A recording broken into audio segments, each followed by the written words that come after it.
Hello बच्चों, कैसे हो आप लोग। आशा करते हैं कि आप लोग सभी लोग अच्छे होंगे, मस्त होंगे, तंदुरुस्त होंगे और पढ़ होंगे। तो अब हम लोग क्लास 10 वन शॉट के सीक्वेंस में हम लोग सीक्वेंस का ही एक लेसन स्टार्ट करते हैं जिसका नाम है एपी। और प्लीज यह इस लेसन को थोड़ा ध्यान से पढ़ना, क्योंकि यह 5 से 6 नंबर 5 से 6 नंबर बोर्ड में भी आएगा। और यह लेसन आपका क्लास 11th और 12th में है। Same rule, same concept, same question. तो प्लीज थोड़ा उसको ध्यान से देखना। तो लेसन के क्या नाम है? Arithmetic progression. इसकी थोड़ा हिंदी लिखते हैं, क्योंकि हिंदी से ना आप इसको अच्छे से और समझोगे। समांतर श्रेणी, इसकी हिंदी क्या होती है? समांतर श्रेणी। ठीक है ना। कहोगे सर आपने हिंदी क्यों लिखा? तो कभी कभी कुछ चीजों को जानने के लिए उसके स्पेलिंग वर्ड के साथ अगर हिंदी भी जानते हो तो हिंदी से चीजें ज्यादा खुलती हैं। जैसे देखो, मैंने यहां क्या लिखा? समांतर। समांतर का मतलब क्या हुआ? अगर इसको खोले तो समान अंतर क्या हो जाएगा? समान अंतर वाली क्या है? सीरीज, यानी श्रेणी। श्रेणी को बोलते हैं सीरीज या सीक्वेंस। ठीक है। तो आपके मन में क्या है कि समान अंतर वाली श्रेणी या सीरीज या सीक्वेंस। सीक्वेंस यानी कि एक ऐसा सीरीज, एक ऐसा सीरीज यानी कि एक ऐसा नंबरों का सीरीज जिसमें समान अंतर हो, जिसके किसी दो मेंबर के बीच गैप, डिफरेंस, इसको बोलते हैं, समान अंतर को बोलते हैं डिफरेंस। क्या बोलते हैं जी? Difference. ORR।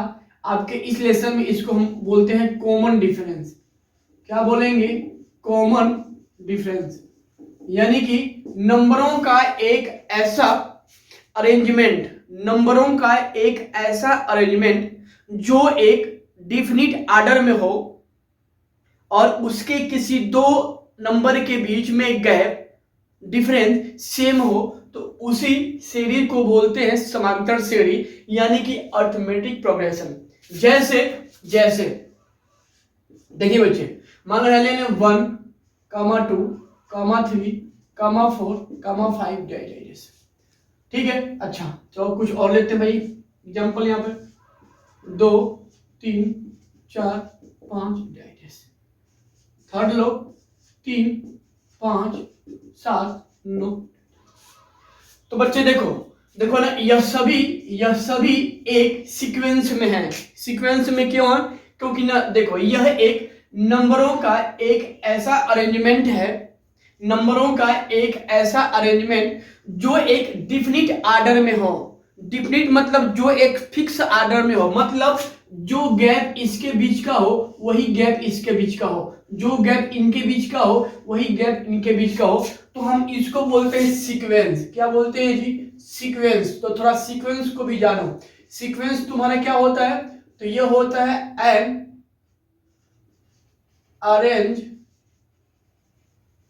arrangement of a numbers in a definite order, in a definite order by some rule, by some, यहाँ लिख लो रूल। वही बात है, मतलब कि नंबरों का एक ऐसा अरेंजमेंट, नंबरों का एक ऐसा अरेंजमेंट जो एक डिफिनिट ऑर्डर में हो और किसी रूल के अकॉर्डिंग हो, उसी को बोलते हैं सीक्वेंस यानी श्रेणी, सीरीज। ठीक है। जैसे देखो बच्चे 1, 2, 3, 4, 5, 6 ऐसे ना के, यह सभी तुम्हारे क्या है? एक सीक्वेंस बना रहे हैं। सीक्वेंस क्यों है? क्योंकि भाई देखो ना, यह एक नंबरों का एक सीरीज है। देखो ना, यह एक रूल के अकॉर्डिंग आ रहा है। मतलब अगर यह 1 है तो देखो ना, अगर यहाँ 2 आ गया तो देखो यहाँ तुम्हारा 3 आएगा, क्योंकि इसके बीच का जो गैप है 1 है, इसके बीच का गैप 1 है, इसके बीच का क्या है? गैप 1 है। मतलब कि देखो ना, यहाँ पे एक एक के डिफरेंस से इन नंबरों को मैंने यहाँ अरेंजमेंट किया है। तो ये भी तुम्हारे क्या हो जाएंगे? सीक्वेंस में होंगे। और ये तुम्हारे अर्थमेटिक यानी एपी में है देखो, और इसी को बोलते हैं शॉर्ट फॉर्म में एपी, अर्थमेटिक प्रोग्रेशन। तो देखो ये तुम्हारे क्या भाई एपी में है, ठीक है ना। तो एपी में क्यों है, तो आप क्यों कहोगे, क्योंकि जब देखना इसके किसी दो नंबर के बीच का जो डिफरेंस है वो सेम है। कैसे, अच्छा बच्चे ना थोड़ा चीज और जानो, हम जब भी डिफरेंस फाइंड करते हैं, जब भी हम कॉमन डिफरेंस निकालते हैं, तो हमेशा सेकेंड में से फर्स्ट को माइनस करते हैं, हमेशा नेक्स्ट वाले में से पीछे वाले नंबर को माइनस करते हैं। मतलब कि देखो अगर हम डिफरेंस को अगर डी से लिखें तो देखो ना यहाँ पे जो डिफरेंस होगा वो 2 - 1 1 1 हो जाएगा। अच्छा देखो मान लो, देखो हम कहें कि थोड़ा इनके बीच का निकालो डिफरेंस, यानी ये डिफरेंस, तो क्या होगा, यह 3 - 2 कितना होगा 1। देखो मान लो, देखो हम कहेंगे थोड़ा इनके बीच का निकालो डिफरेंस, तो क्या होगा जी 4 - 3 कितना हो जाएगा 1। तो आप यहाँ क्या देख रहे हो कि this is the arrangement of A number in A definite order by sum rule, ठीक है ना, और इसको बोलते हैं एपी। क्या बोलेंगे, एपी। तो एपी का मतलब क्या हुआ, एपी में वे सभी नंबर जब एक फिक्स डिफरेंस पे होते हैं और किसी रूल के अकॉर्डिंग जब आप उसको अरेंजमेंट करते हो, तो जो प्रोसेस आता है, जो एक नंबरों का जो एक सीरीज बनता है, अर्थमेटिक प्रोग्रेशन कहलाता है। जैसे देखो बच्चे यहाँ देखो, ये 2 है, ये 3 है, ये 4 है, ये 5 है।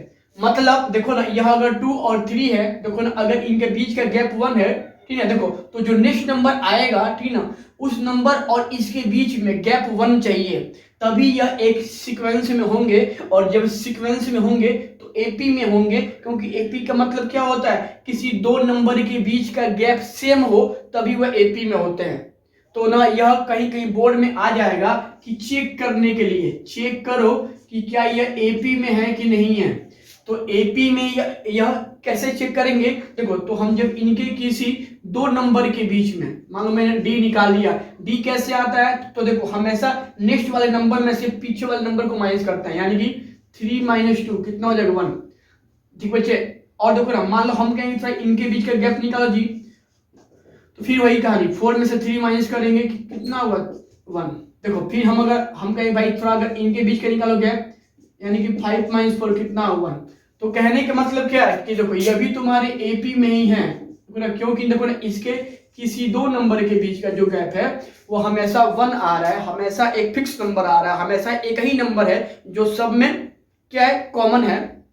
मतलब किसी दो नंबर के बीच में क्या है, कोई एक नंबर क्या है, सब में कॉमन है, दो नंबर के बीच में, दो नंबर के बीच में कोई एक नंबर का डिफरेंस सेम है, तो इसीलिए ये तुम्हारे एपी में है। तो देखो मान लो हम कहें थोड़ा इसको भाई चेक करो, 3 5 7, हम कहेंगे थोड़ा ये बताओ क्या ये एपी में है, तो फिर कहानी वही, इसके बीच का गैप निकालो, तो निकालेंगे 5 - 3 2 आ गया। अब देखो मान लो हम कहेंगे थोड़ा इसके बीच का गैप निकालो जी, तो क्या होगा, नेक्स्ट नंबर माइनस ये वाला बिफोर, यानी कि यह सक्सेसिव माइनस क्या होगा प्रीसीडिंग, यानी 7 - 5 2।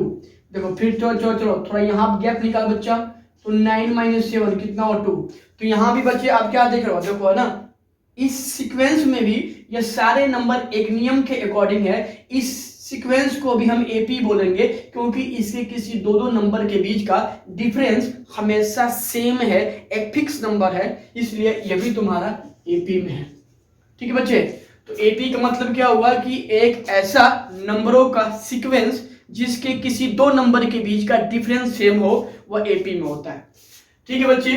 अच्छा अब देखो, जैसे देखो चलो मान लो, देखो मैंने यहाँ क्या लिखा था 2 3 4 5 डैश ऐसे, देखो ना मान लो ना, देखो ना मैं यहाँ पे कोई एन टर्म ले लिया, एन टर्म, देखो भाई ना मान लो ना, देखो यह जब सीक्वेंस एक चल रहा है, देखो ना, तो यहाँ पे कोई ना कोई एक मैंने एक अननोन नंबर लिया और मैंने उसको एन से लिखा, तो मैंने इसको एन टर्म माना। तो देखो ना इसमें कुछ नेमिंग आते हैं, देखो ना जो यहाँ पे होता है 2 को बोलते हैं फर्स्ट नंबर, क्या बोलते हैं, फर्स्ट नंबर या टर्म, फर्स्ट नंबर या टर्म, और इसको एपी में स्मॉल ए से लिखते हैं। अच्छा अब देखो ना जो यहाँ पे है, और बच्चे एक चीज और जानो, देखो ना हम इस फर्स्ट ना टर्म को जो एनसीईआरटी है, देखो उसको ए से लिखा है, देखो ना, लेकिन बहुत से लोग इसको T1 से लिखते हैं, मतलब टर्म 1 यानी कि फर्स्ट टर्म है ना। तो चाहे T1 लिखो चाहे ये लिखो, मतलब यह आपके सेंस के क्या है, अकॉर्डिंग है कि भाई आप इसको क्या लिखते हो। ठीक है बच्चे। अच्छा और देखो देखो यह जो आपका है 3, तो 3 को हम क्या बोलेंगे भाई, सेकेंड टर्म। क्या बोलेंगे, सेकेंड टर्म। तो इसको या तो आप इसको A1 या A से लिख दो। देखो या अब जो यह आ रहा है सेकेंड टर्म, इसको आप A2 से लिखो, OR T2 से लिखो। देखो ना जो यहाँ 4 है, तो 4 को हम क्या बोलेंगे भाई, तो थर्ड टर्म बोलेंगे। क्या बोलेंगे, थर्ड टर्म। ये तुम्हारा A3 OR T3 हो जाएगा। देखो और देखो सेम ऐसे ही, देखो सेम ऐसे ही ना हम अगर इस an को कहें कि भाई हम इसको क्या बोलेंगे, देखो तो an को बोलेंगे क्या, nth टर्म। क्या बोलेंगे बच्चा, nth टर्म, यानी कि an is called nth term. And देखो इसी को बोलते हैं जनरल टर्म। क्या बोलते हैं, जनरल टर्म। क्या बोलते हैं इसी को, an को ही क्या बोलते हैं, जनरल टर्म। देखो और हम इसको देखो या nth टर्म भी बोलते हैं, nth टर्म। क्या बोलते हैं, nth टर्म, कि भाई वह टर्म कौन सा, तो 20वां 30वां, ठीक ना, तो उसको बोलते हैं हम nth टर्म या जनरल टर्म, ठीक ना, और हम उसको an से लिखते हैं। ठीक है, तो यह था एपी में कुछ नंबर और उनके नामकरण। ठीक है ना, तो हम थोड़ा इसको आगे और लेकर चलते हैं, तब तक मैं इसको मिटा रहा हूं। बच्चे देखो यहाँ पे एक छोटा सा क्वेश्चन है सीक्वेंस के फॉर्म में। देखो यहाँ पे एक सीक्वेंस दिया हुआ है nth टर्म, यानी कि 3n+2 दिया हुआ है, ठीक है ना, और आपसे पूछ रहा है कि इस दिए गए सीक्वेंस में इसके 3 टर्म निकालो। मतलब इस सीक्वेंस में जो 3 टर्म आएंगे, मतलब भाई 3 क्या इसमें और आगे आएंगे, लेकिन ना आपको इसमें केवल 3 ही टर्म इसमें पूछ रहा है। तो देखो कैसे होगा, तो बच्चे देखो इसको मान लो इक्वेशन नंबर 1। ठीक है, तो देखो बच्चे ना यहाँ पे देखो जब ये an है तो 3n+2 मिल रहा है, तो देखो ना आपको 3 टर्म फाइंड करना है, मतलब A1 A2 A3। तो आप बताइए जब यहाँ an है, देखो ना, तो ये मेरे n के फॉर्म में आ रहा है। देखो मैं अगर यहाँ से A1 निकालूं तो A1 का मतलब क्या हुआ, तो आप कहोगे कि सर यहाँ पे n के प्लेस पे आपने यहाँ पे 1 ले लिया, तो आप सही हो। सही क्यों हो, क्योंकि आपने क्या कहा कि हम यहाँ पुट करेंगे n बराबर 1 तो मुझे an मिल जाएगा। मतलब इसमें इन इक्वेशन 1 में देखो मैं अगर इस इक्वेशन नंबर 1 में जहां जहां n है अगर 1 पुट करूं तो मुझे फर्स्ट टर्म an मिल जाएगा। तो देखो यहां से मैं अगर a1 निकालूं, a1 तो क्या हुआ, देखो इसमें जहां जहां n है मैंने क्या लिया, 1 लिया, यानी 3 × 1 + 2 कितना होगा, 3 करने 3 + 2 कितना होगा जी, 5। तो that will be your first term. अब मान लो मुझे इसका सेकेंड निकालना हो, तो यहाँ पे क्या लिखेंगे, फॉर A2 मुझे n बराबर क्या पुट करना पड़ेगा, 2, किस में, इन 1 में, यानी कि इसमें जहां जहां n है वहां मैंने n बराबर 2 पुट किया, यानी ये मुझे क्या मिल जाएगा, A2। तो ये मेरा कितना होगा, 3 × 2 + 2, ये कितना होगा, 3 × 2 = 6 + 2 कितना होगा, 8।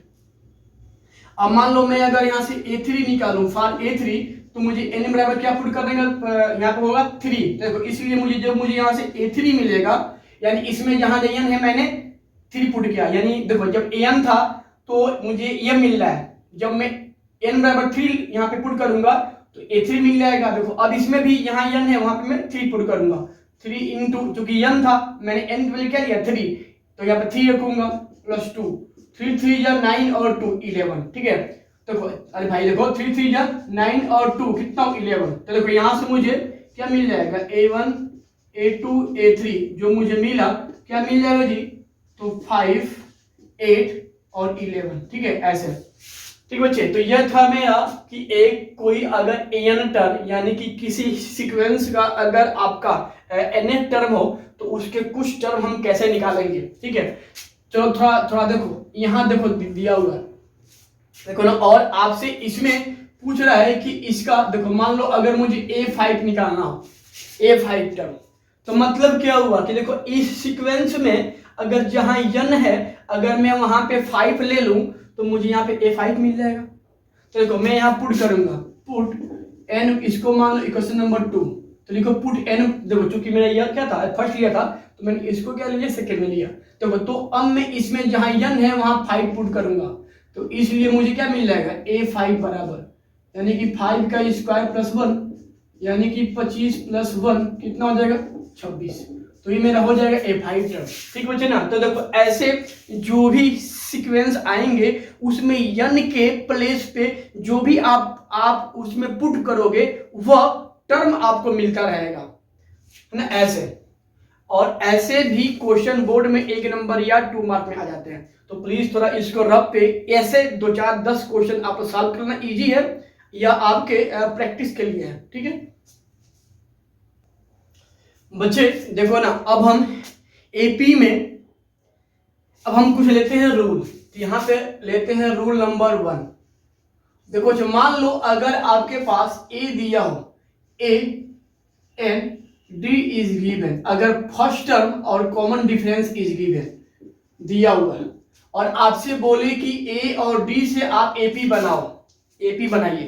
तो अगर किसी अर्थमेटिक प्रोग्रेशन का अगर फर्स्ट नंबर ए हो और उसको कॉमन डिफरेंस डी दिया हो, तो जो एपी आता है देखो वह इस क्या आता है, फॉर्म में आता है, A comma A plus D comma A plus 2d comma A plus 3d and dash dash dash. तो यह था रूल नंबर 1 कि अगर ए और डी हो तो यह जो आपका एपी आता है A plus 2d, sorry A plus D, A plus 2d, A plus 3d, A plus 4d ऐसे करके आता है। ठीक है। अब देखो रूल नंबर 2 वेरी इंपॉर्टेंट है ये, इसी को बोलते हैं जर्नल टर्म, जर्नल टर्म और एनएफ टर्म यानी कि एनवा टर्म इन एपी। ठीक है बच्चे। तो देखो किसी एपी का जो जर्नल टर्म या जो उसका एनएफ टर्म आता है उसको हम लिखते हैं एन से, ये आपको पता है, या इसी को कहीं कहीं टीएन से भी लिखते हैं, ये भी पता है, इसको ओआर कर लो, ओआर, है ना।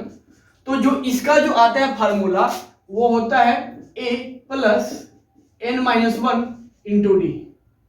क्या आता है जी, एन टर्म बराबर A plus N minus 1 into D. देखो मतलब क्या हुआ, देखो सुनो, देखो ना, जितना नंबर आपको फाइंड करना होता है, देखो ना, फर्स्ट टर्म में जितना फाइंड करना होता है फर्स्ट टर्म में उससे एक कम लेके डी से मल्टीप्लाई कर देते हैं तो तुम्हारा एन टर्म आ जाएगा। तो यह था तुम्हारा फार्मूला, एन बराबर A plus N minus 1 into D. देखो इस पे एक सवाल लेंगे तो आपको मेरी बातें क्या है समझ आएंगे। देखो यहाँ पे ए को क्या बोलेंगे जी, ए तुम्हारा क्या है, तो फर्स्ट टर्म है, एन तुम्हारा क्या है, तो नंबर ऑफ टर्म है, यानी कि नंबर से, है ना, नंबर से कि कितने प्लेस तक आपको फाइंड करना है नंबर। और जो डी आपका है, डी तुम्हारा क्या है, तो कॉमन डिफरेंस है, कॉमन डिफरेंस। और आपको पता है कि कॉमन डिफरेंस हमेशा a2 माइनस a1 करके आता है, मतलब नेक्स्ट वाले हम जब नंबर से जब हम पीछे के नंबर को माइनस करते हैं तो मुझे डी मिलता है ओ आर आर, कहीं कहीं इसको ऐसे लिखते हैं कि डी बराबर t2 माइनस t1, मतलब कि सेकेंड टर्म में से फर्स्ट टर्म को। ठीक बच्चे, तो यह था इसका नेमिंग। देखो एक क्वेश्चन लेते हैं इस पे तो मेरी बातें और आपको पहले पढ़ेंगे कि इसका यूज क्या होगा, कैसे होगा। देखो बच्चे, मान लो मैं बोल दूं ये लो 5 7 9 11 डैश। देखो बच्चे ना, यह आपका कह रहा है कि क्या, देखो क्या यह एपी में है पहला, और एपी में है, अगर एपी में है तो उस केस में इसका क्या निकालो जी, तो A20 टर्म निकालो, क्या होगा A20 आपको फाइंड करना है। देखो कहने मतलब क्या है कि देखो यह एक मैंने 5 7 9 11 डैश डैश डैश से मैंने एक क्या बनाया, सीक्वेंस बनाया। पहला आपको इसको चेक करना है कि एपी में है कि नहीं है। तो जब एपी में होगा तभी हम इसका A20 टर्म इस रूल से हम फाइंड कर पाएंगे। तो पहले आपको इसको 2 लाइन चेक कर लो कि एपी में है कि नहीं है। तो एपी चेक करने के लिए क्या होता है भाई, कि इसके किसी 2 नंबर के बीच का डिफरेंस सेम होना चाहिए। तो चलो देखो, मान लो मैं अगर यहाँ से डी निकाल लूं तो क्या होगा, a2 minus a1, a2 minus a1 होता है तो 7 माइनस 5 2 आ गया। देख भैया, देखो ना, मान लो देखो ना, अब आप इसके बीच का अगर गैप निकालोगे तो क्या होगा, 9 माइनस 7 2। देखो ना, आप अगर इसके बीच का अगर गैप निकालो 11 और 9 के बीच में, यानी डी बराबर क्या होगा 11 माइनस 9 2 आ जाएगा। तो मतलब क्या है, तो यहाँ पे क्या लिखेंगे, कॉमन डिफरेंस आर सेम। तो अगर किसी दो मेंबर के बीच में डिफरेंस सेम है तो क्या लिखेंगे, S given is in AP, यानी कि जो सीक्वेंस आपके पास है वह आपका एपी में है। ठीक है, तो बच्चे आप बताओ, अगर ये एपी में आ गया तो देखो मुझे यहां से क्या निकालना है, देखो चूंकि यहाँ पे इसको मिटा रहे हैं, देखो मुझे यहां से क्या निकालना है जी, देखो मुझे यहां से इसका A20, देखो इस A20 का मतलब क्या हुआ कि इस सीक्वेंस का 20वां टर्म, 20वां, और उसी को बोलते हैं एन टर्म। तो देखो पहले लिखो रूल, चूंकि एन बराबर जी क्या होता है, a plus N minus 1 into D. तो भाई देखो ना, यहाँ पे लिख लो, ए तुम्हारा फर्स्ट टर्म तुम्हारे यहाँ पे क्या दिया हुआ है 5, डिफरेंस अभी भी आपने फाइंड किया है 2, और देखो कि कहां तक निकालना है, तो देखो मुझे यहां तक 20वां निकालना है, 20वां यानी n बराबर 20 दिया है। तो बस अब हम इसी में सब वैल्यू को पुट करेंगे और रखेंगे। तो देखो यहां से हम जब A20 फाइंड करेंगे, देखो a कितना है जी 5, n माइनस 1 यानी कि 20 माइनस 1, d कितना दिया है 2, लगाओ इसको, तो 5 प्लस 20 में से एक जाएगा 19 गुणे 2, यानी कि 5 प्लस देखो 19 दूना 38, और 38 और 5 कितना हुआ जी 43, है ना। तो ये तुम्हारा बन जाएगा एपी 5 7 9 11, तुम्हारे क्या है भाई एपी में है, जिस एपी का A20 टर्म कितना होगा 43। तो ऐसे हम किसी दिए गए एपी का nth टर्म हम फाइंड करते हैं। बच्चे यहाँ पे एक आसान सा क्वेश्चन दिया हुआ है, बोल रहा है कि राइट एन एपी, आपको एपी फॉर्म करना है, एपी आपको बनाना है कब, देखो दिया है when first term is 10 and common difference is 3। तो पहले यहाँ लिखेंगे गिवन तुम्हारे क्या है, देखो फर्स्ट टर्म यानी ए, तुम्हारे क्या है बच्चा, ए को लिखते हैं फर्स्ट टर्म से, और ये बच्चा कितना दिया है जी, तो 10, अच्छी बात है। और देखो कॉमन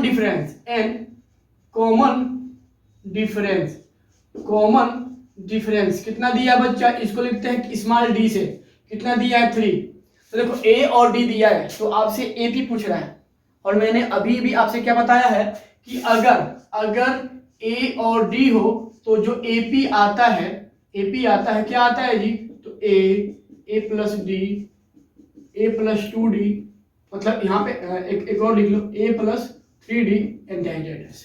तो अगर ए और डी हो तो आपको अगर यह एपी मिलता हो, तो देखो अगर ए 10 हो, डी अगर क्या हो 3 हो, तो जो एपी आएगा तो क्या आएगा, फर्स्ट नंबर ए कितना है 10 गामा, फिर कितना होगा ए प्लस डी यानी कि 10 प्लस 3, फिर 10 प्लस 2 इंटू 3, फिर गामा 10 प्लस 3 इंटू 3 डैश, ऐसे ये लगा भैया एपी बराबर कितना हुआ जी, यह 10 और 3 13, देखो 10 प्लस 2 इंटू 3, तो 2 इंटू 3 6 हो जाएगा, और 10 तो 16 हो जाएगा। ये देखो 3 इंटू 3 9 और 10 19, ठीक है। तो बच्चे यह मुझे एपी मिल जाएंगे, ठीक है।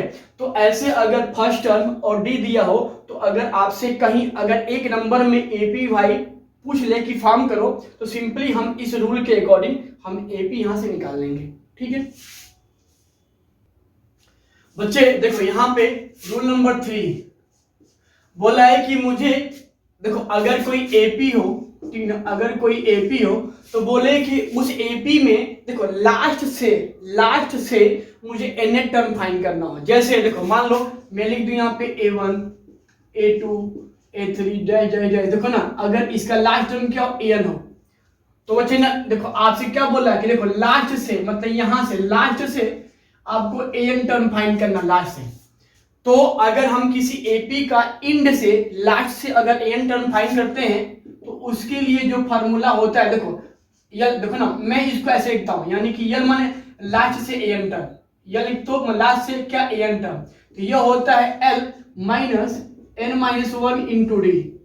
मतलब आप कहोगे सर यहाँ भाई यल क्या हो गया, तो बच्चे आप देखो अगर ये एपी है तो देखो ना ये तुम्हारा क्या फर्स्ट टर्म सेकंड टर्म, देखो ना अगर यहाँ यह लास्ट है तो इसको बोलेंगे लास्ट टर्म, है ना, इसको बोलेंगे लास्ट टर्म, यानी यहाँ पे हियर क्या लिखेंगे जी एल बराबर कितना हो जाएगा ए, ठीक ना, और ये तुम्हारा ए, देखो चूंकि इसमें ए नहीं है देखो, और जो डी होगा डी तो डी तुम्हारा क्या होगा, तो A2 minus A1, A2 minus A1 करके हम यहाँ से क्या निकालेंगे, डी निकालेंगे, और हम लास्ट से जब an टर्म बोले, मतलब देखो लास्ट से कौन सा 7वां टर्म, या लास्ट से क्या हो 12वां टर्म, लास्ट से क्या हो 30वां टर्म, तो हम उसके लिए फार्मूला ऐसे लगाएंगे। जैसे एक क्वेश्चन यहाँ लेते हैं तो मेरी बातें आपको समझ आएंगी।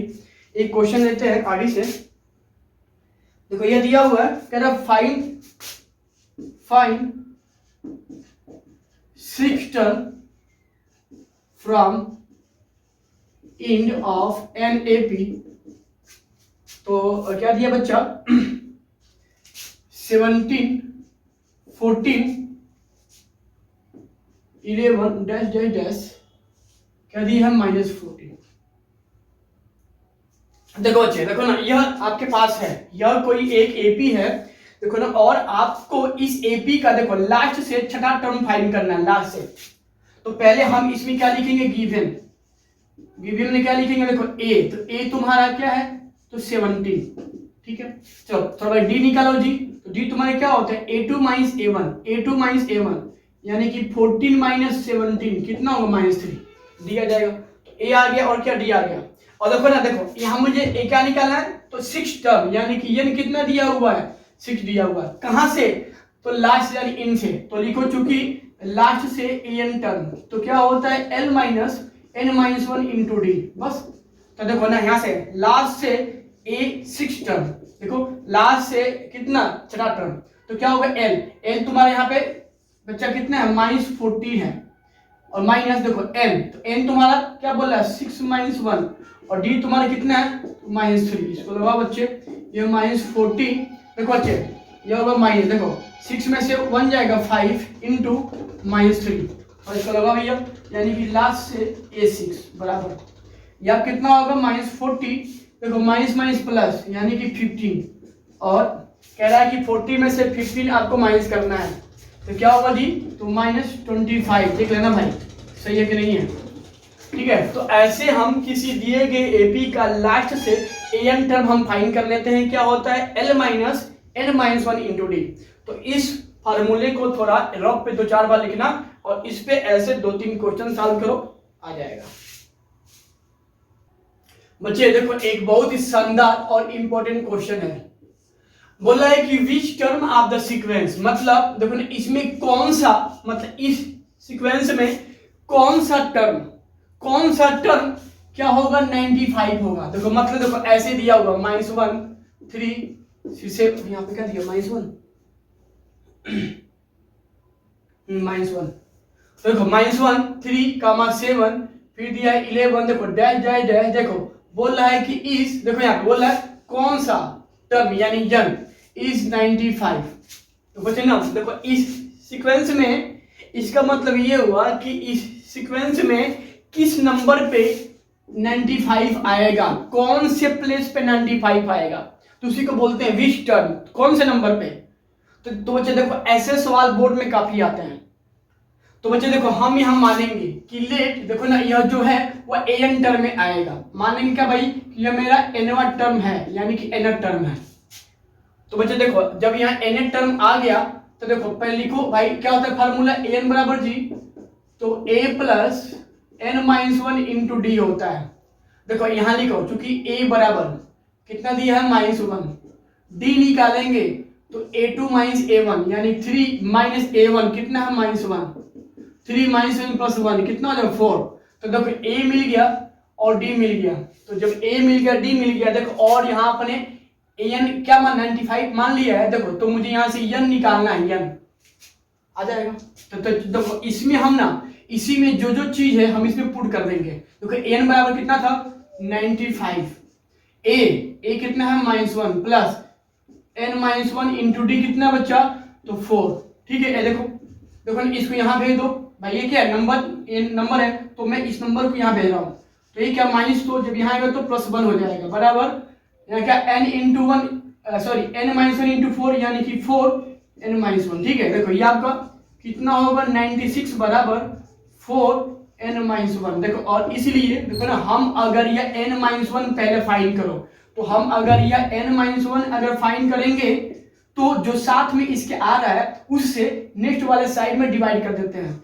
96/4 काटो भैया, तो 4 दूना 8, एक बचा, 4 चौको 16, यानी देखो यहां से मुझे n-1 की वैल्यू क्या मिल गई 24, और हम जब अगर यहां से n निकालेंगे, ठीक ना, तो इस 1 को यहाँ भेजेंगे, तो चूंकि यहाँ ऑलरेडी 24 था, जब यहाँ जाएगा तो माइनस है तो +1 हो जाएगा, n बराबर 25। देखो तो इसका मतलब क्या हुआ, इसका मतलब यह हुआ कि आपने इस दिए गए सीक्वेंस में यह फाइंड कर लिया कि जब n की वैल्यू 25 होगी तो उस समय वह टर्म 95 होगा।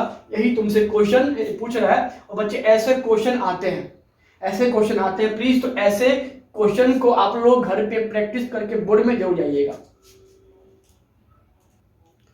बच्चे देखो एक यहाँ पे वेरी इंपॉर्टेंट क्वेश्चन है, मतलब ऐसे क्वेश्चन जो बोर्ड में एकदम छपा हुआ होता है भाई, वह चाहे किसी सीट में है, लेकिन ऐसे क्वेश्चन पक्का आते हैं, बहुत इजी, बस थोड़ा ध्यान से पढ़ो और लिखो पहले कि क्या दिया है, फिर सॉल्व करो।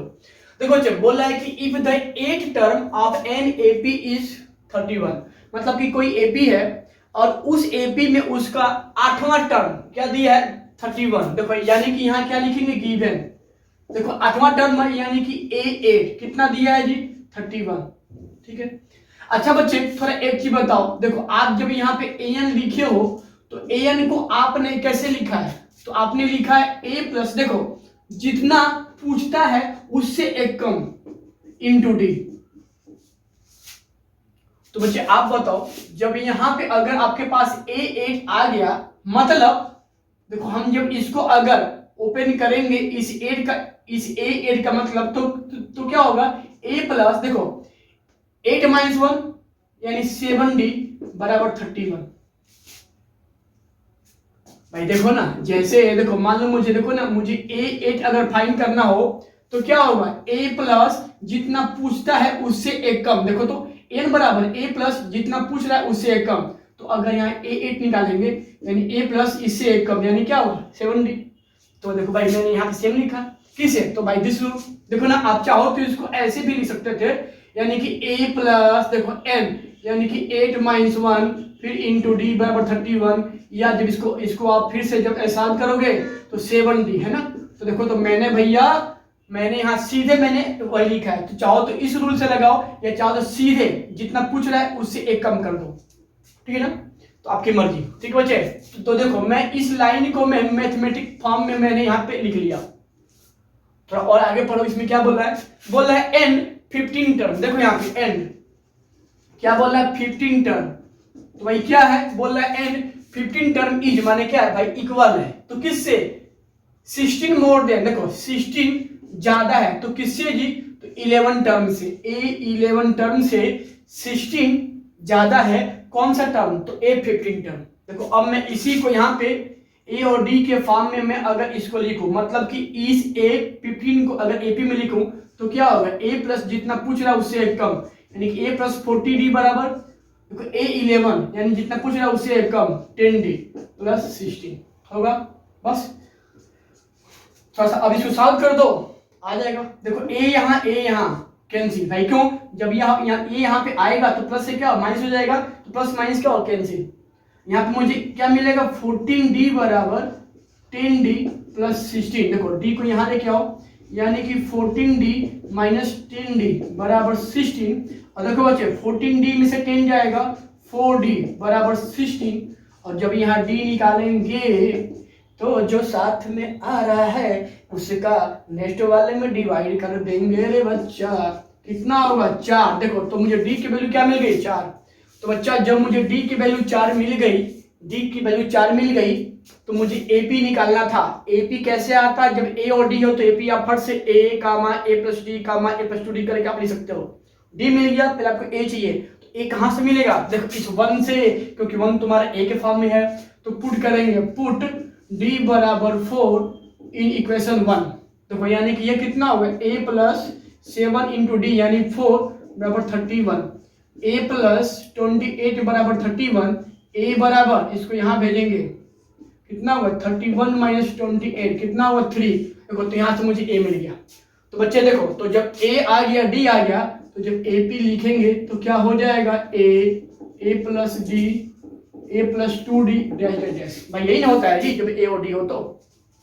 लिखो यहाँ पे A 3 comma A plus D यानी 3 प्लस D यानी 4 कामा A यानी 3 प्लस 2 इंटू D यानी 4 डैश डैश डैश। बनाओ ये कितना हो, 3 3 और 4 7, देखो 2 चौको 8 8 और 3 11। तो बच्चे यह मुझे मिल जाएगा AP।